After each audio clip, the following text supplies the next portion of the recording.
higher pricing, higher value, more attention, more dedication coming from your clients when people are paying more. One of the best tools that you can kind of get exposed to and little by little start building out.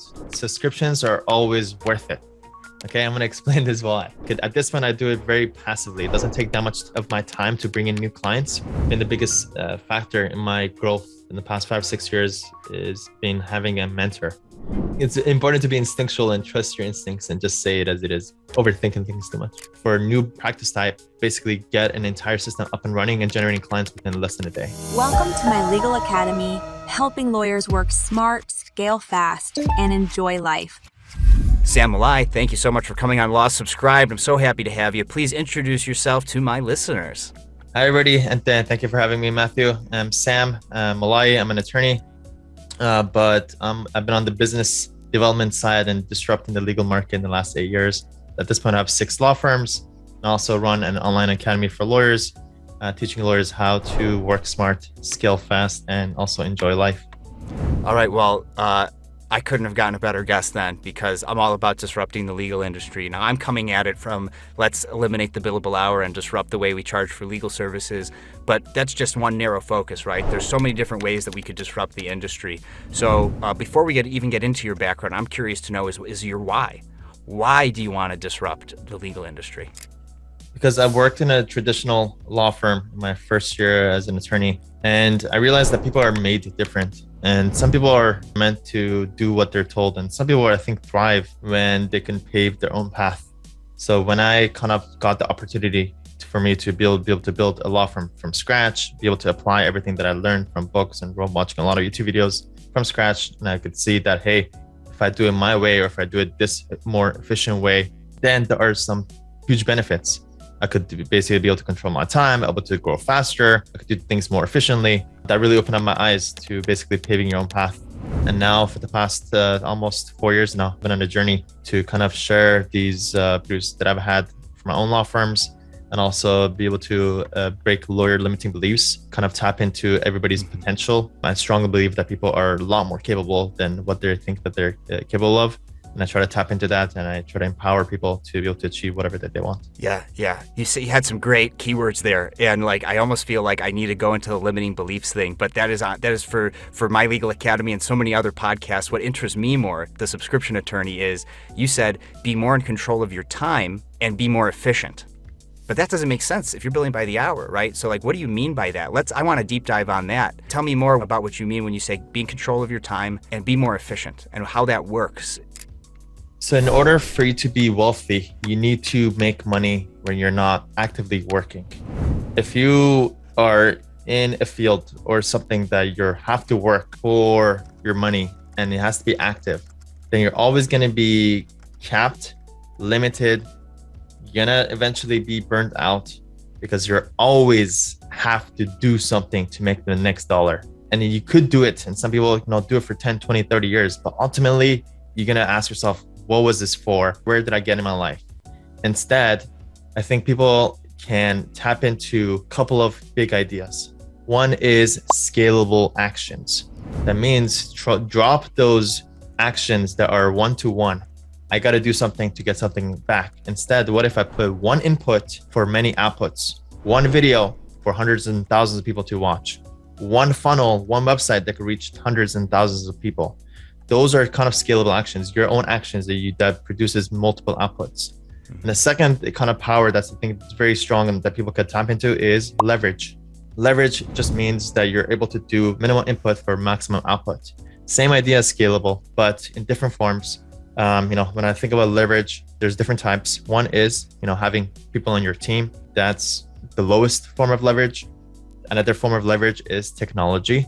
Using tools and things that could really take a lot of tasks off your hands. Another form of leverage is content, videos, podcasts, blog articles, things that you can write once or make once, but that could also be seen by people. And for forms of leverage like that. So, I'm very cognizant of these powers, and everything that I do on a day-to-day basis has to align with those scalable or high leverage actions.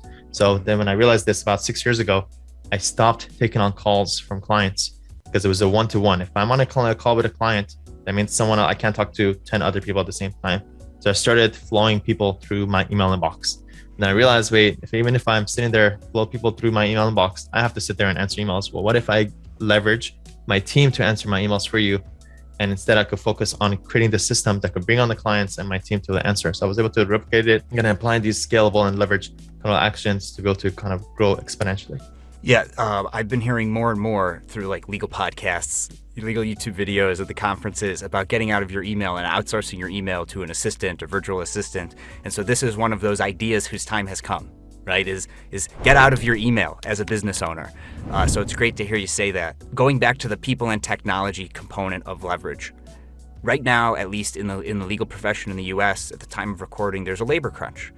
While there are some attorneys at big firms who are being laid off, in the small to mid-sized market, it's hard to hire attorneys, in part because they can't afford those big, expensive, big law attorneys who might not be willing to, accept a lower salary in light of current circumstances, but they don't have a choice. They can't hire more people. So while that is one scalable thing, and while I would like to hear how you scale with people, I'd like more of a focus on the technology side of it. And, you don't need to give away all your secret sauce, but even if you do, it's great to have a coach or a program or something to participate in that you have buy-in to make you do it, right? But let's start with the people and how do you leverage with people, but not spend too much time there. Let's get into the technology component and how do lawyers use technology to leverage? So as you shared, there's a huge limitation and also, lack of good workforce. And that's why it's the lowest form of leverage. Instead, what I realized is you got to make your lawyers more efficient. A typical lawyer is doing a lot of work. You could delegate a lot of the 80 to 90% of the work that lawyers are currently doing to a virtual team. And that means, collecting the documents, managing the cases, starting the filings, doing a lot of the paperwork. All that stuff could easily be delegated. But the problem is whenever I share this or people talk about this, people's limiting beliefs pops off like crazy. What do you mean you can't delegate this? No, Art, law is a sacred thing that everybody, you need to do yourself. Again, I'm here to kind of disrupt that for you and say a lot of your work can be delegated. Ultimately, we are responsible for our clients' cases, and you still want to make sure that everything is foolproof and everything is reviewed and make sure that everything is good. But the first draft of it or the first leg of it does not have to be you. And you don't necessarily have to deal with the clients yourself. You could have your admins, your virtual assistants reaching out to the clients, collecting all the information that they need, and even doing all the paperwork. That could all be essentially delegated, and then you become the last layer of defense to make sure that everything is good, checks out, so that you'd be the one to basically essentially file it and get that up and going. Yeah, and so even that people side of it, right, can be automated. The first pieces of technology that come to mind are things like Typeform or JotForm or Google Forms. I think I've seen Microsoft versions of this too, though I'm not a 365 user myself, right? So like instead of having a human being doing the intake and collecting the data, that could be a technology piece, right? Like what types of technology are you teaching at My Legal Academy? Sure. So those specific tools that you mentioned are great. I've actually been a big user of JotForm since 6 years ago. And I've probably collected over 30,000 clients' intakes through JotForm. And just yesterday, I was deciding between JotForm or should I consider Typeform. I went back and forth, did a deep analysis, and JotForm ended up being the answer. So if you're looking for the best intake, anytime that you need to gather information, look into JotForm. So that's for information gathering. Usually there's two pieces of information you need. Usually that could be from your prospects when you're trying to qualify people. So that could be a good solution for that. Or two, whenever you sign up a new client, upfront, you could basically create a JotForm or a comprehensive list of questions that you need answered, all the questions that you need answered upfront, collect that with JotForm, and then kind of use that to be able to save a lot of time. There's a second thing that most lawyers need to do is to collect documents. There are some document collection tools, but we found out that it's just better to give clear instructions on how to provide those documents for us. Usually I recommend two options, either one, using JotForm itself. JotForm at the end of the intake, you can ask, hey, upload your documents here. Leave it as a non-required question just in case people don't have it at that point. That's one kind of level. That's where ideally you want to get it. If not, once the client fills out the intake, then we have a VA virtual assistant who reviews the answers, make sure we have all the questions and all the documents you need. If not, then the VA reaches out via email or text to get those documents. And before we even go further into technology, you and I have both mentioned VAs, virtual assistants, a few times. None of them are sponsoring this podcast, so I'm not going to name drop them. But there are like some virtual assistant agencies that just sell to law firms to like get them to sign up with their virtual assistants. So talk about the pros and cons of having a virtual assistant and why every attorney needs one. Yeah. So, I mean, I could do a whole podcast about virtual assistants. I've been utilizing virtual assistants for almost 7 years now. I still have my first VA from 7 years ago, still works with me, and her husband works with me.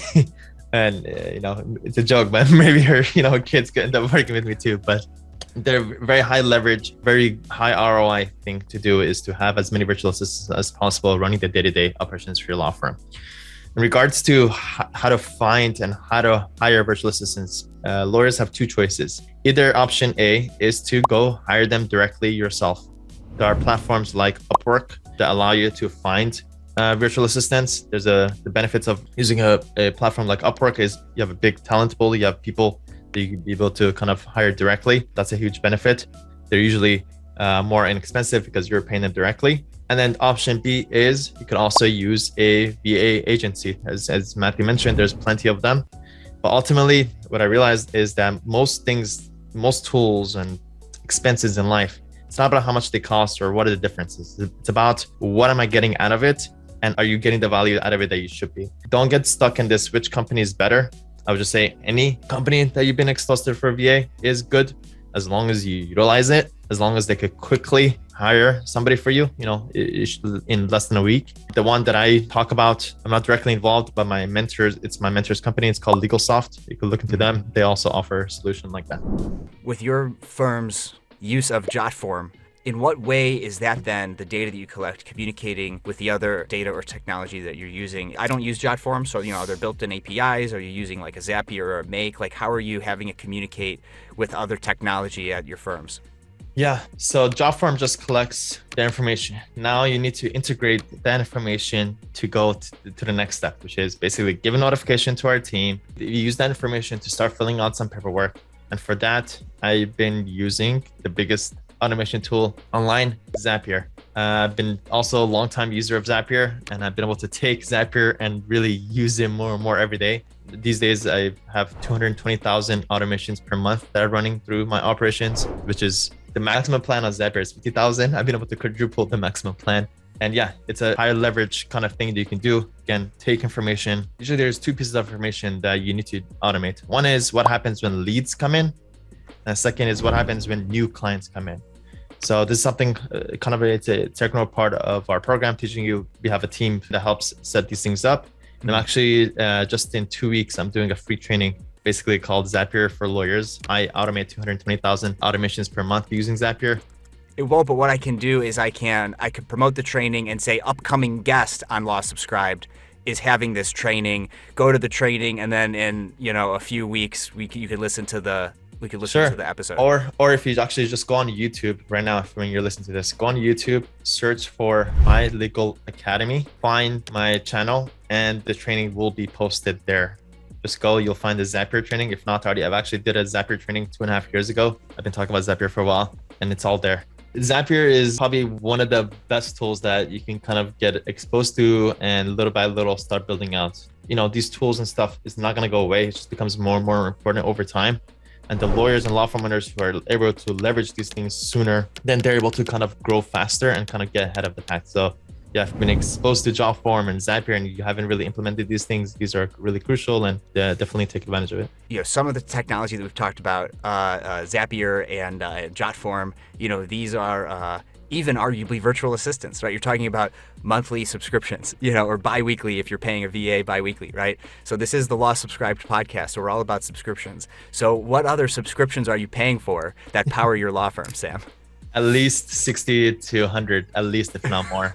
And the reason is I realized early in my career that subscriptions are always worth it. Okay, I'm going to explain this why. The reasons why subscriptions are so amazing is once the creator of the subscription builds it, then it doesn't take that much more effort or input to be able to take on a new client. Let's just take JotForm. JotForm, once they build a product, it doesn't matter if they have 1,000 clients or 1,200 clients. It's still, maybe they have to pay a little bit more for the server, the hosting, but that's very minimal compared to the value that they bring. So if that's the case, then in order for the software and the subscription to grow, people usually price it somewhere at the level where the most people can join the subscription, then if that's the case, usually the value is much higher than the price that the owner puts for what this is. So the value is very high for subscriptions. So that's one idea. Second is, with just like in most things in life, if you use something, it's worth it. If you don't use something, it's not worth it. So let's just take an example like the gym. It doesn't matter if the gym is $300 a month. If you use it and it's a good gym, it's worth it. But if you have a gym that's $20 a month that you don't use, then it's not worth it. So it just really comes down, are you using it? So if that's the case, for me, I kind of put myself through that test. Every tool that I get exposed to, I don't sign up for it right away. I usually at this point, I just park it to make sure that I actually need it. A lot of people like kind of get excited about something and to go sign up for it. Over time, realize that you probably don't need 80% of the tools you get exposed to. So first thing is, I would say park it for a couple of days and see whether that excitement is still there. If it is, then what I would do is sign up for it on a monthly basis. It's a rule of thumb. Every subscription that I have, for me, I don't want anything long-term. I want 30 days. Am I going to use this? And at the same time, when I sign up for it, I put a reminder in my to-do list in 28 days to say upgrade. I ask myself a very polarizing question: upgrade to yearly or cancel? And when I ask that polarizing question within 28 days, I should be clear. Am I going to be using this long-term, or do I really not need this? At that point, kind of decide whether it's for me or not. But kind of using this model, have a list of at least like 40 right in front of me. Plenty of them, plenty of tools. But one of my favorite one that I love and something that I've been preaching about for the last many years, and I think anybody who goes and implements it always come back and rave about it, is Loom. Loom is a video tool that allows you to quickly record videos on your computer. And it's perfect for whenever you're looking to delegate or you don't want to do something. Quickly click on two buttons, record a Loom video, and you automatically uploads the video. It gives you a link. You can message out that link to say, hey, this is how you do this thingy, do this for me, and try to get this done within the next 24 hours. And basically, I've been looming I loomed all day long, just to give instructions, delegate it out, kind of oversee the big picture. Yeah, that tool is actually also part of my talk on how to launch a subscription model for your law firm, which I'm giving at the ABA Tech Show. We're recording before the Tech Show, but when this goes live, it will be after. And Loom has certainly optimized for certain things, right? Like the link sharing stuff, right? I mean, Zoom does this too. So, if you're already using Zoom, you can screen record. It's a little bit more clunky. It's not as streamlined. How things are stored is different. You have to have a good system and management, if you're not using Loom. There are other tools. Bubble is one. Even just OBS, if you're an OBS user for video stuff, then OBS also has a screen record tool. But Loom has done a really good job of sort of optimizing for the sharing thing. So asynchronous communication with your team, but also, Sam, asynchronous communication with your clients, right? So like instead of having to explain something to your client a million times, you could record a Loom explaining a contract, explaining a pleading, explaining discovery and what needs to be answered, and your client can watch it a million times, and you only have to record that conversation once, right? So like, are you also using Loom in your client-facing work? Totally, yeah. Usually, you have three parties: you, your prospects, clients, or opposing counsels. Mm-hmm. So yeah, for each of those, totally. Hey, hope you're enjoying the video so far. If you're a lawyer and you're looking to work smart, scale fast, and enjoy life, right below this video, you'll find a link to book a call to speak to my team so we can tell you how we've been able to help over 500 law firm owners scale their law firm. Now back to the video. So, I mean, I've been so excited with the technology, and there's a lot more to talk about, right? But also, I want to know more about the law firms, right? So you have 6 law firms. Maybe a better question for an interviewer to ask would be, let's talk about that first law firm. If you just got it started or you acquired it, how that worked. I mean, all the law firms are built from scratch. Mm-hmm. Either a 100% shareholder, or there are some that I'm partners in. And the ones that I'm partners in, I'm on the focus on the business development side, client generation, and automations and systems side. And then I have partners who are kind of like, one is kind of like operations, another one is legal, and then we have one that's also on the business development side with me.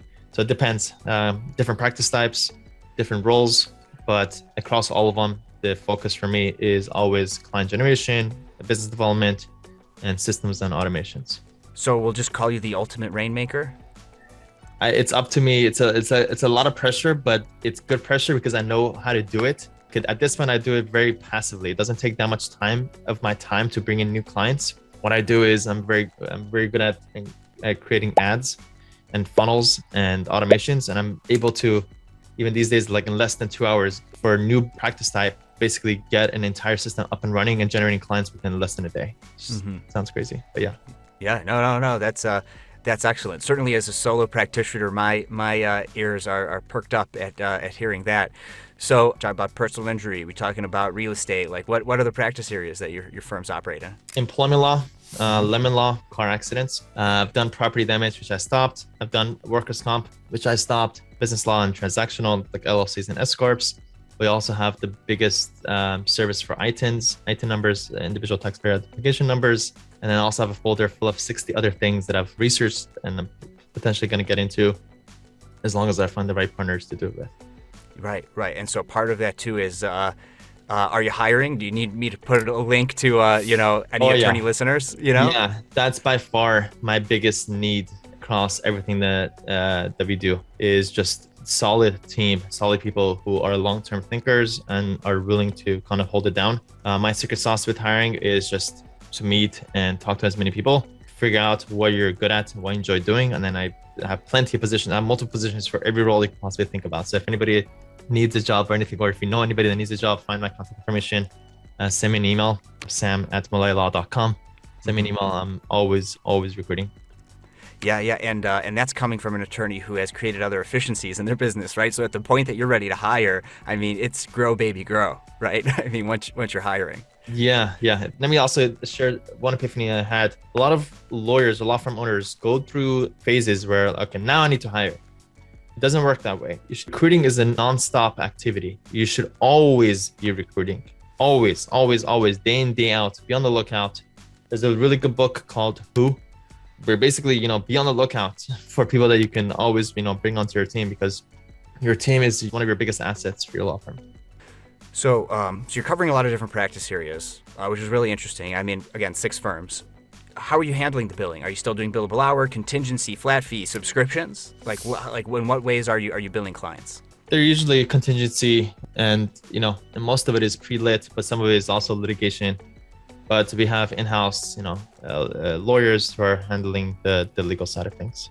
Yeah, and so, but unless you're billing by the hour, if you're a flat fee, contingency, or subscription attorney, all the efficiencies in your practice are absolutely necessary, because you're only making money when you're making money. It's not about billing time. It's about being able to scale. So that's interesting to hear it's contingency. And just for you, this is the part of the show where I try to convince my guests, if they're not using the subscription model, to use the subscription model. Depending on the clients, and obviously you'll have to do your own research on this, but there are even some personal injury attorneys who are starting to use subscriptions and making clients pay for the fees for things. So like court reporter fee or expert fee, and you pay a certain amount a month, and then instead of taking a third, maybe they take 20%. Right. And so giving clients certain optionality, and that allows, and depending on the scale of your practice and the way that you've built it out, that allows for more guaranteed monthly recurring revenue. And depending on your volume, it could actually end up being a lot of money, which could allow you to have more money up front to go spend on more things to leverage in other ways. Right. So have you ever thought about using the subscription model in one of those ways? Yeah. My Legal Academy is a subscription-based kind of community and resource. So totally. But something I want to share that came to me is when people try to create a subscription, they try to fit their service to the offer. Okay, that means I'm a estate planning lawyer. I'm gonna create an estate planning subscription. That's the wrong way to kind of think about it. I think the better way is to focus on the who. Create a subscription around the who first. That means you pick a who, these types of people. So just say divorced moms or soccer moms or whatever. And you ask yourself, if I'm this person, what do I need in my life? And you have to basically create resources and things that are beneficial for this who. Start off with the who instead of thinking about these are my services and how do I create an offer around the services. So create an offer based on the who first. It's a very subtle kind of way of thinking about it, but if you focus on the who, things become a lot more clear. Start with the who when you're creating a subscription. Yeah, no, it's a really good point. And while I don't necessarily talk about it a lot or enough, is like having a client or customer avatar, right? Or an ideal client. And that goes into that aspect of it. If you've already spent the time to come up with your customer or client avatar, then your who is a little bit more actualized, and it might be easier to answer that question. So that's like another exercise you could do before coming up with a subscription model, right? Totally. And I remember I used to hear about the who early on too, and I was ignoring. I'm like, yeah, sure. It's like a marketing fundamental thing that everybody has to go through. Like it's like a chapter in a book you have to read. But more and more that I got delved into, I'm like, no, it really is true. Even with My Legal Academy, I didn't start off with the offer. I didn't start off with anything. Very first thing I did was I created a Facebook group, and I focused in on the community, the lawyers first for 6 months, and I just focused on that, providing the most value, being a good person, with the right intentions for those first 6 months, and then afterwards, then I went into creating the offer, and then doing my first pitch. When coming up with the pricing for My Legal Academy, and I'm sure everyone could go to mylegalacademy.com or what is the way? Is it mylegalacademy.com? What is the website? Yeah, mylegalacademy.com, and I love talking about pricing, and I actually have a really good resource that I got exposed to, and I'll share this epiphany about pricing today.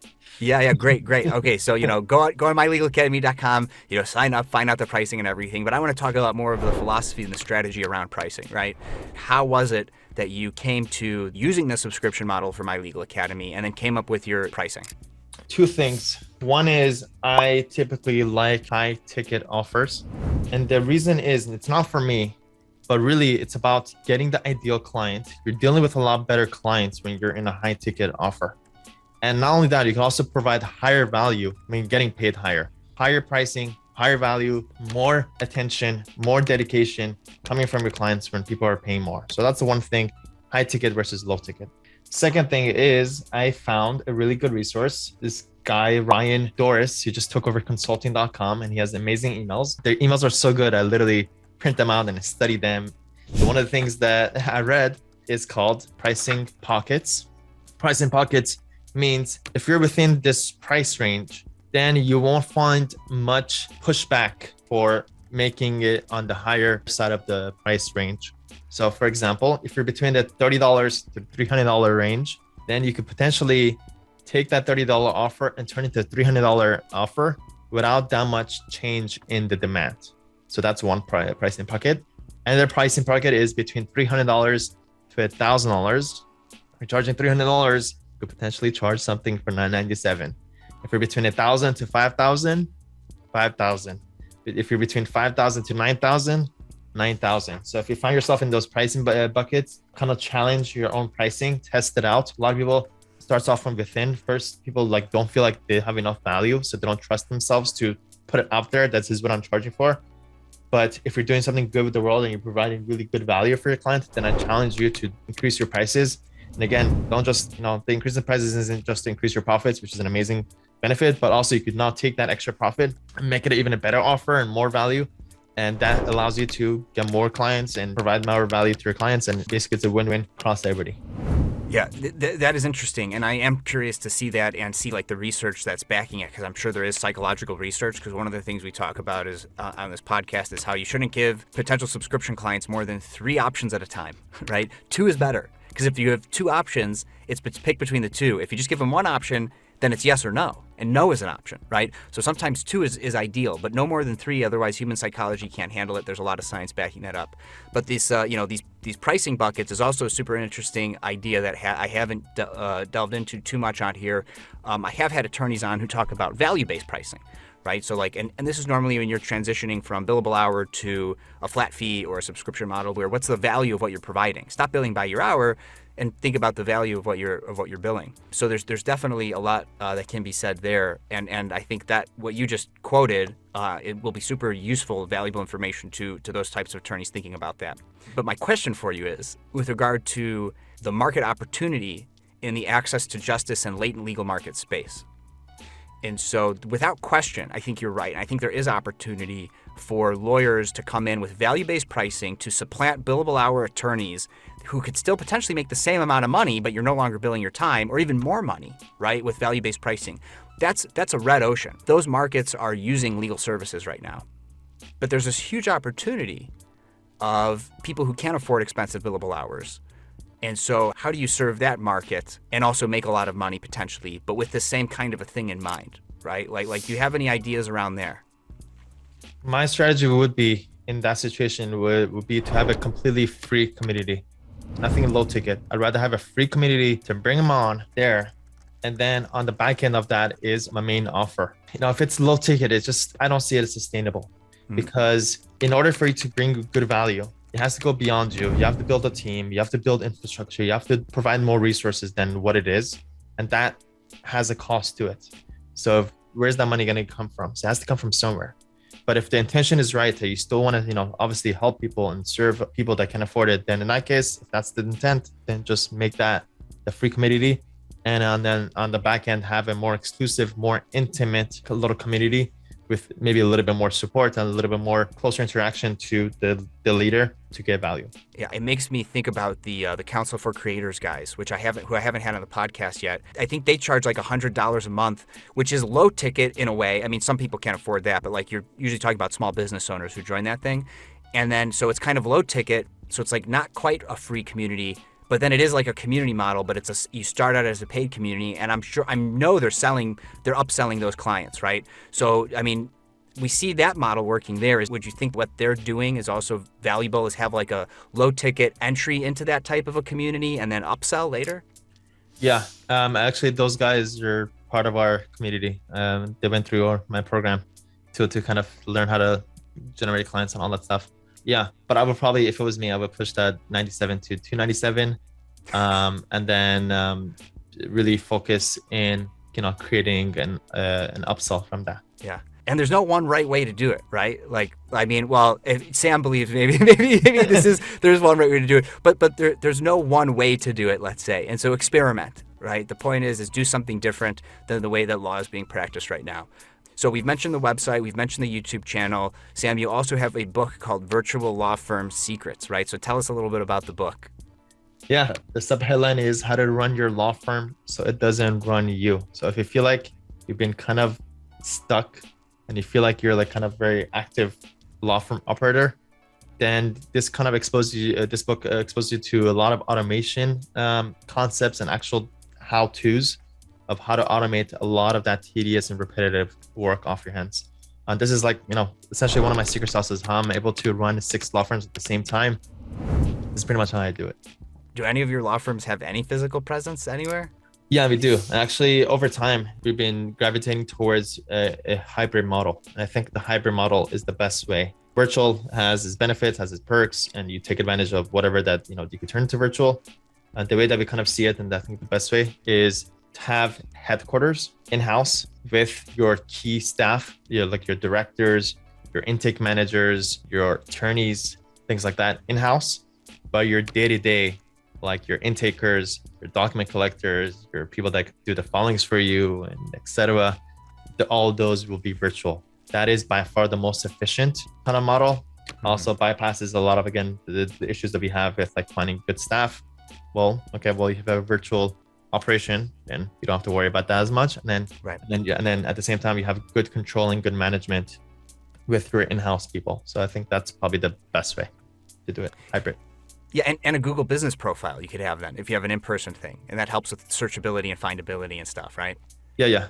But everybody, I think, needs to have some form of physical office. For me, I'm lucky enough to be focused at home, but I don't think most people should be working from home. So yeah, I think people need to go somewhere in and then be surrounded by other people too. Yeah. My town is getting a like a WeWork competitor that's like a smaller version of WeWork. It's like not WeWork, but it's just like WeWork. And so I very much look forward to being able to sign up for that subscription where I could have like a leave home, but it's only a 5-minute drive, not even, to go to this shared workspace, and also meet with potential clients there too, because like I represent the small business owners, right? So let's see here. Man, we've covered a lot. I'm really happy with what we've gone over. Before I ask my last question, just is there anything else that you want to share about what you're doing at My Legal Academy? Other things, other lessons maybe you wish you would have learned before starting your own law firm that now you know? One of the things that I test has been the biggest factor in my growth in the past 5-6 years is been having a mentor, somebody who cares about you, who checks in with you, who kind of holds you accountable, who builds a vision for you, is somebody who can give you feedback outside of you. A lot of people kind of have ideas and visions, but it's hard to implement those things if it's just stuck in your head. And what a mentor does is you're able to express those ideas. You're able to collaborate, kind of brainstorm together. And also, if the mentor is good, then is able to kind of give you action steps. Okay, great. This is what you want to do. The first step is go do that. And that's I have a mentor who does that for me. When I saw that, when I saw my progress of having a mentor, that's when I realized, I'm like, wait a minute, what if I was a mentor to other people in a scalable action? And that's the program that I kind of created called My Legal Academy. That basically, essentially, I'm a mentor. We have over 500 lawyers who have joined our program, be able to get guidance, exactly, what it takes to be able to grow an automated and scalable law firm. So yeah, if you've been kind of stuck and you feel stagnant, then I highly recommend exploring some kind of program like My Legal Academy that could really kind of listen to what you want to do, and then a very specific regimen that could help you implement whatever your vision is. Yeah, I think that's great. So with that, all the links in the show notes. And Sam, my last question for you is a hot dog a sandwich, and why? It is not a sandwich, because that's not what you think about when you think about a sandwich. Okay. All right. So yeah, that was a quick answer. You've thought about this before? No. It's important to be instinctual and trust your instincts and just say it as it is, instead of overthinking things too much. All right, great. You've mentioned your email, but maybe just one more time, the best way for people to get in touch with you. Sure. Just mylegalacademy.com, or go search for My Legal Academy on YouTube. I have a lot of free content. I think I've been maximizing on how much amount of free content I've been sharing online. I post daily, almost for the past year, on YouTube. We also have a Facebook group called My Legal Academy. Just go on Facebook and search for My Legal Academy. Join us there. A lot of free resources and a lot of free things there. All right, great. Well, thanks so much for coming on the show. Thank you so much, Mathew, and props to you. Keep everything you're doing. I know where your vision is with this. Great job for sticking with it, and you're definitely the subscription man. And I'm always gonna see you as that person and someone that I'm gonna look into to get help and resources every time I want to kind of explore subscriptions. Awesome, thanks. I appreciate that. Well, all right, take care.